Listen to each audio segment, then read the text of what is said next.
तेरी कायनात मेरे खाली हाथ और तार तार सपने।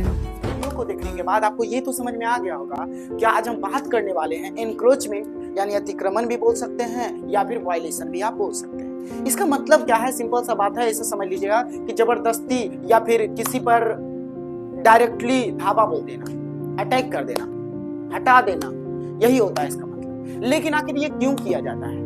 हम आपसे एक बात बोलते हैं कि एक एम्बुलेंस में कोई आदमी जा रहा है जिसका की कंडीशन बहुत ज्यादा क्रिटिकल है। अब वो कहीं जाम में मार्केट के वजह से या किसी वजह से फंस जाता है, तो और जब पहुंचता है वो हॉस्पिटल तो वहां से आता है क्या इंफॉर्मेशन कि सर कुछ टाइम पहले लाते तो शायद बच जाता।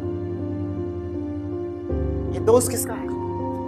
हमारे इंफ्रास्ट्रक्चर, यानी कि हमारा बाईपास, यानी कि जहां हमको जाना है उधर जाने के लिए एक अलग सा रास्ता हो, जिसको मार्केट से कोई काम नहीं है, वो बाहर बाहर भी जा सकता है। तो इंफ्रास्ट्रक्चर को बदलना पड़ेगा इस काम को करने के लिए। अब इंफ्रास्ट्रक्चर को बदलना पड़ेगा तो सर उसके लिए जमीन तो चाहिए, और जिस जमीन को बोलेगा सरकार उस जमीन पे आप पहले से कब्जा किए हुए हैं, जमीन उसी का है, कब्जा किए। तो बताइएगा वो जमीन अपना अगर आपसे नोटिस दिया आपको नहीं खाली करेंगे तो भैया जबरदस्ती खाली करवाना पड़ेगा।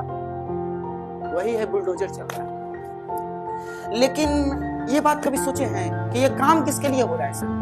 अरे आप ही के लिए तो हो रहा है। वो आदमी क्या किसी का फैमिली का तो होगा, उसके दर्द को कैसे आप जानिए? जिस पे बीतता है वो जानता है। तो रीजन क्या है?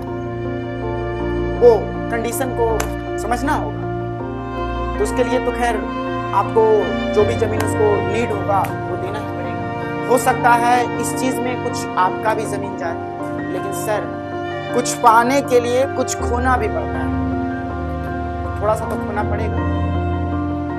दूसरा, कुछ गरीब लोगों का भी इसमें नुकसान हो जाता है, जैसे जो अफोर्ड नहीं कर सकते घर, इतना पैसा नहीं उनके पास है या जमीन नहीं है, तो उनके लिए एक सुविधा दिया जाना चाहिए। वो सुविधा किस टाइप का होना चाहिए कि कम से कम जिस 20 घर का आप नुकसान किए हैं ना, उनके पास रहने का कुछ नहीं जमीन है, तो उनको एक ही जमीन पे किसी तरह एडजस्ट करवा के फ्लोर बाय फ्लोर एक्स्ट्रा बना करके एक एक रूम, दो रूम, जो भी सुविधा के अकॉर्डिंग, इंसान के अकॉर्डिंग आप दे दिया जाए, ताकि उनका भी नुकसान ना हो और आपका भी काम हो जाए। क्योंकि वो भी हम ही लोग जैसे हैं, उनका भी हक बनता है। कहाँ जाएगा, किससे मांगे? तो उनका जो नुकसान हुआ है उसका भरपाई भी होना चाहिए, और जिनका जमीन भी लेते हैं उनका प्रॉपर दाम भी मिलना चाहिए। लेकिन